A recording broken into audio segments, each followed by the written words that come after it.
Hi, I'm Sheetal and welcome to 3TB. All of us are busy celebrating and welcoming Ganpati Bappa into our homes. We decided, therefore, that we would give our this week's podcast a miss and instead create a short episode, which is our Ganesh Chaturthi special. So, as part of this short episode, what we'll do is we thought we'll just share some of the information, some interesting facts about Ganesh Utsav as we know. Some of you may already know it, but the historical perspective of Ganesh Utsav, especially the Sarvajanik Ganesh Utsav, the public and a community celebration, lies in late 1800s. And many of you would be aware that it was started by Bal Gangadhar Tilak, and the idea was very interesting. That Britishers had started this whole ban around social gatherings. Okay, and the only things that were exempt from that ban were religious gatherings, right? And that was the reason why the Muslims of that era, they could congregate for Friday prayers, but incidentally there was no option for any such Hindu gatherings because there was no such event, right? Whether weekly, monthly. So Bal Gangadhar Tilak decided that this was a way to circumvent it, and he started this whole Sarvajanik Ganesh Utsav, and got away with large Hindu gatherings for the 10 days of celebration. So and it gained popularity from there on. If we trace a little before that also, I mean, what I've read is that Peshwas, the capital was Pune city, so Peshwas used to celebrate Ganesh Utsav in Pune, but in its true form that we see today, whereby there are different mandals and they all try to do this Ganesh Utsav, that form was started by Bal Gangadhar Tilak. So I thought I'll just share some historical perspective around this festival.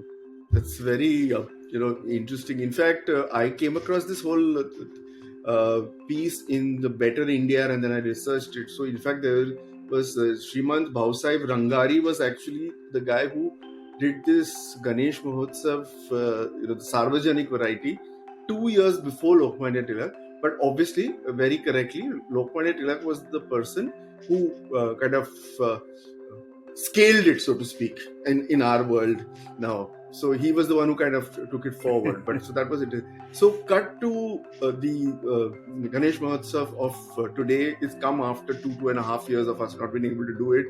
And there are some very interesting anecdotes, right? Starting from, just a couple of days back, I heard that there was a huge traffic jam of 1 lakh people in Chinchpokli because the Chinchpokli Chintamani, as he is lovingly called, was coming home after 2 years. In fact, the other thing, of course, the other world famous in Mumbai is the Lal Bagh Charaza. So that has become so popular. There is actually CNN has carried an article. In fact, there is a multi-step guide that they have published on what you need to do. Shockingly, 2 crore people are expected this year. That is the population of Mumbai.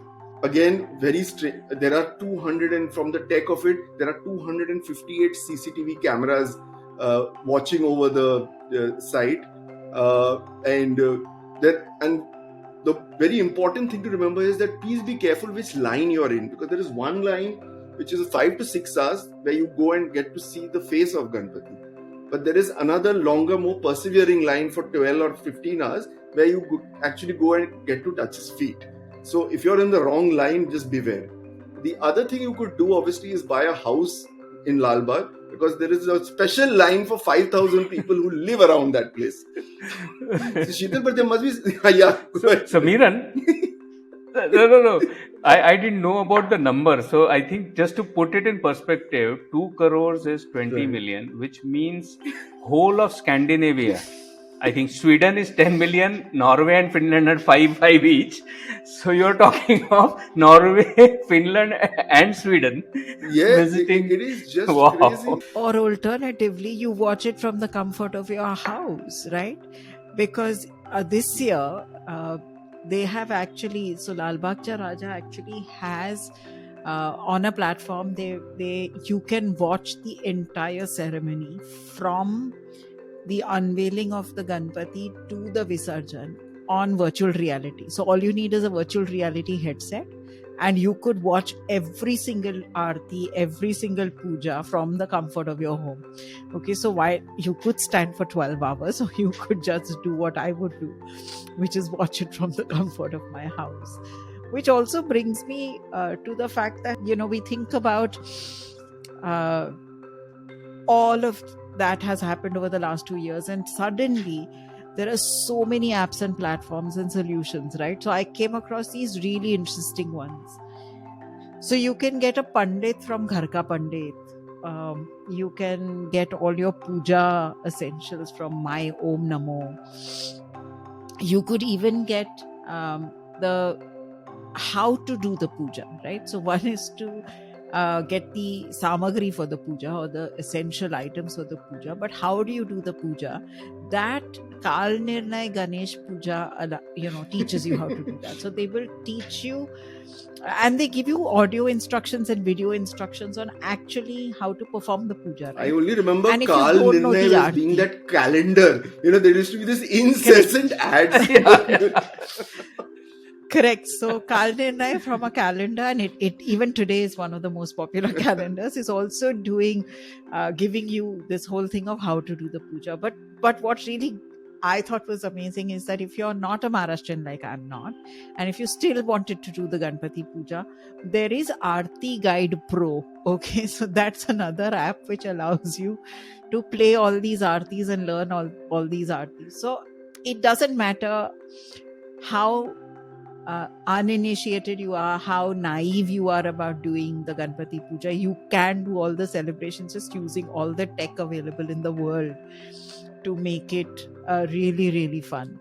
So, in fact, what is happening also is that Yeah, this is, of course, from the devotee and the Ganpati Puja side. I think cops are deploying a whole lot of tech to just manage this crowd. So, obviously, at least during the Visarjan time, I've seen that, they have drones up. They've got a huge amount of CCTV. I think that's also doubling in the city of Mumbai. I think in Telangana and all, I think they have even started geotagging each pandal, so you can kind of figure out if you have done it on your beat and stuff like that. So there is some crazy amount of tech that's getting deployed, and I think the pandemic is obviously that virtual puja has become something like, everybody was doing it because nobody could come. So yeah, huge amount of tech going in to bring the devotees close to God, or God close to the devotees. And a little bit of, typically when we think about Ganesh, Chaturthi, and Ganpati, we usually think of it as Maharashtra being the center of it all, right? But what is interesting, Samiran, is that in Bengal, I mean, there are so many pandals which are coming up, right? So it's no longer about the Ganpati festival being only Maharashtra centric. It's become so much larger. You have it across the country. There are 5 or 7 states which celebrate it as large as Maharashtra does, and that's quite phenomenal.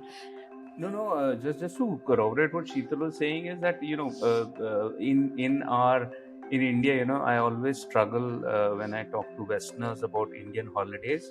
And then Ganesh, we always have these set of 8 or 9 holidays which are national, but then there are these regional holidays, and Ganesh Chaturthi is one of the regional holidays, right? So we have our nuances. Every region has its own specific festivals.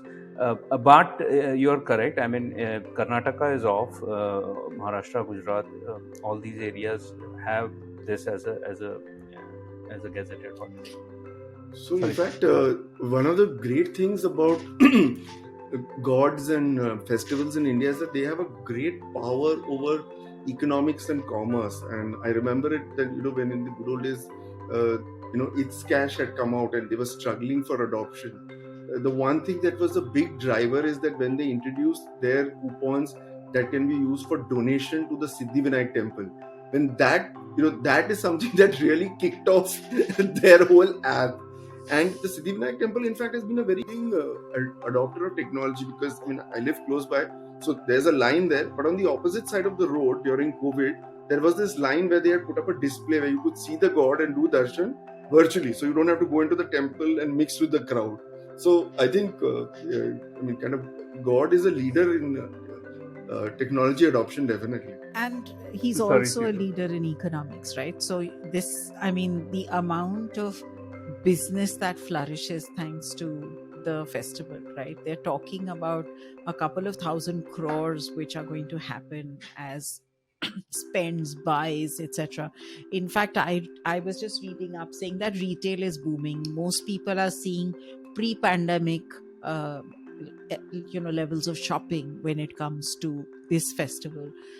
So I think it also brings a certain amount of joy, hope, all of that along with it, and that's what makes the economics of festivals really good for any country, I think. And this brings us to end of a short Ganesh Utsav special episode of 3TB. One of the reasons why we also took this route, in this week was obviously the Ganesh Utsav and celebrations that are going on. The other was that we are, on this happy note, we'll be starting a new theme. So I thought, let Vigna Harta help us with the new theme for next, as usual, 3 to 4 episodes. And this theme is going to be very interesting. It is going to be technology as it is used in arts. And in art, obviously, when I'm covering it as a generic word, we'll be talking of music, we'll be talking of design, graphic design, and obviously even books. So stay tuned. We will have some very, very interesting guests coming over in this as part of this theme. So if you liked our banter, then please share this episode and don't forget to follow the show. We are available on all major podcast platforms. If you are on Apple Podcasts, then please do leave a rating and review. It helps the podcast grow. So until next time, Morya. Ganpati Bappa, Morya.